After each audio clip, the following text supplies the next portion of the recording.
Hi friends, இது வெள்ளிக்கிழமை evening எடுத்த விலாக். பாப்பா ஸ்கூலுக்கு போயிட்டு வரும்போது வரையிலேயே ரொம்ப டென்ஷனாக வந்துச்சு. ஏன் பாப்பா இப்படி இருக்கு அப்படின்னு சொல்லி கேட்டேன். இல்லைம்மா, இன்றைக்கி நான் காலையில் ஸ்கூலுக்கு கொண்டுட்டு போன 30 ரூபாயை நான் தொலைச்சிட்டேன் அப்படின்னு சொல்லிச்சு.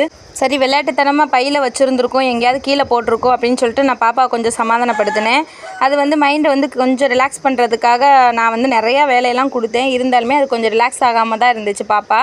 இந்த மாதிரி ஒரு சில நேரம் பசங்களுக்கு நடக்கும்போது நம்ம ஐயோ அந்த ஸ்கூலில் பாப்பா காசு தொலைச்சப்போ எவ்வளோ ஃபீல் பண்ணியிருக்கோம் அப்படின்னு சொல்லிட்டு மனசு ரொம்ப கஷ்டமாக இருக்கும். எனக்கு இந்த மாதிரி தாங்க இருக்கும். உங்களுக்கு எப்படி இருக்குன்னு சொல்லிட்டு எனக்கு கமெண்ட் பண்ணுங்கள்.